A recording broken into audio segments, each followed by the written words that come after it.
Bon, eh bien, salut à tous les amis, c'est le Gros Dino, j'espère que vous allez bien. Et nous voici donc repartis pour une nouvelle vidéo des actus la semaine. Allez, on est parti, on va démarrer ces actus. Eh bien, vous l'avez vu passer avec le Structure Deck Fire King, ça y est, les avant-premières du Structure Deck ont eu lieu grâce à vos Yugi-tubeurs préférés. Je vous affiche l'intégralité du contenu de ce Structure Deck. On peut retrouver notamment quelques petites cartes très intéressantes, qu'on veuille jouer le deck ou non. Notamment, on a Jugement de réédité, on a Infini éphémère, on a Trou Noir, Transaction, pas mal de petites cartes qui sont vachement sympas. Il y a même Formation de Feu Tenki. Je pense notamment également à Hommage Torrentiel, qui sont réédités et ça fait quand même pas mal de cartes sympas. À savoir que donc les decks seront disponibles dans vos magasins à partir du 8 décembre. Donc n'hésitez pas, à mon avis c'est le genre de structure deck qu'il va falloir acheter en x3. On enchaîne maintenant les amis avec la deuxième actu de la semaine qui n'est autre qu'une exclue OCG qui a été annoncée, une exclue pour une nouvelle fois le deck Assaut de l'air, le deck Sky Striker. Je vous affiche de suite la nouvelle carte lien qui est une Link 2 Lumière. Donc Link 2 Lumière Machine. On va prendre 2 petites minutes pour voir cet effet de monstre Lumière et ou Ténèbres. Cette carte est toujours traitée comme une carte Assaut de l'air, non utilisable comme matériel. Si cette carte est invoquée spécialement, vous pouvez cibler un monstre avec minimum 2500 d'attaque sur le terrain, annuler ses effets jusqu'à la fin de ce tour. Au début de la damage step, si cette carte attaque et que vous avez Assaut de l'air Ray ou Assaut de l'air Rose dans le cimetière, vous pouvez détruire tous les monstres contrôlés par votre adversaire.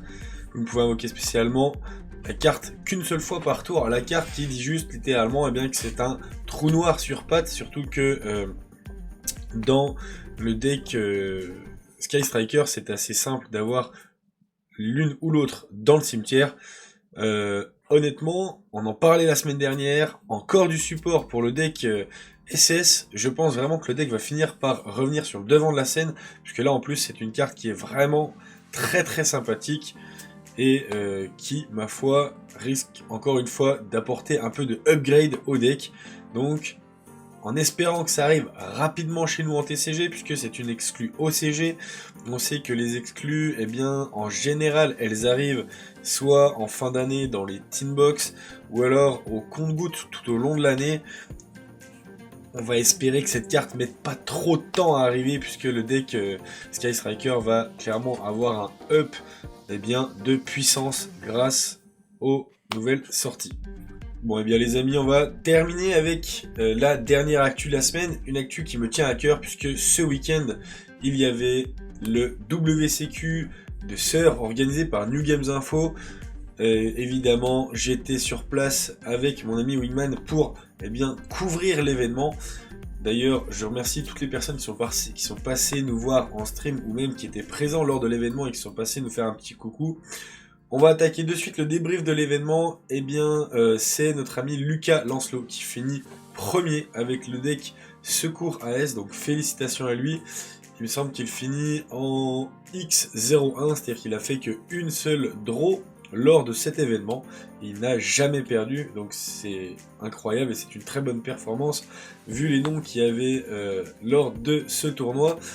On a donc en deuxième position Athanasopoulos Nicolas, donc désolé si j'ai mal prononcé, le joueur qui jouait un deck Vanquishul à 60 cartes. C'est un joueur qui a monopolisé, si je puis dire, la première table tout au long du tournoi, puisque sa seule défaite du tournoi, c'est en ronde 8 contre Lucas Lancelot, donc félicitations à lui. Et le troisième joueur n'est autre que Gabriel Soucy, qui lui est venu avec son deck Purely. Donc félicitations à ces trois premiers joueurs qui sont juste incroyables et on les remercie encore d'être venus. Quand je vous disais qu'il y avait des gros noms, il y avait notamment, je pense à Guillaume Marron, à Samir Bachar, à Ryan Jabri qui étaient présents, que des noms connus évidemment du grand public. Je vous propose maintenant de regarder un petit peu les fameux camemberts pour voir la répartition des decks présents lors de ce tournoi. On va commencer avec la répartition générale des decks que je vous affiche de suite. On peut voir qu'il y avait 13% de Rescue Ace, donc de secours AS, 9% de Purely, 8% de Tear Element, 7% de Unchain, 6% de Chimera, 6% également de D-Link, 5% de Branded, 5% également pour le deck Labyrinthe, 4% pour le deck Manadium, ainsi que 4% pour le deck Infernable. Honnêtement, c'est assez varié, même si le deck Rescue Ace était quand même présent en force, et on va le retrouver évidemment dans le deuxième petit camembert du top 16, où là on voit qu'il est présent à malgré tout 25%, ce qui est clairement énorme. Juste derrière, on a Purely qui est représenté à 19%, Infernable à 12%, Chimera à 13%, lui, 13% aussi pour Unchained, 6% pour Vanquish Soul, 6% pour Dragon Link, et 6% pour notre petit deck Sprite, qui était pas forcément représenté sur le graphique d'avant, mais qui était bien présent lors de ce top 16, à savoir que lors de cet événement, il y avait 220 joueurs.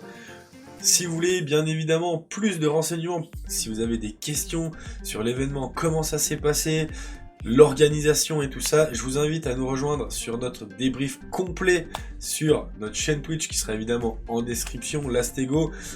Le débrief se fera ce jeudi à 20h30, donc n'hésitez pas, soyez présents. Sur ce les amis, c'est tout pour ces actus de la semaine. On se dit à la semaine prochaine. Allez, ciao!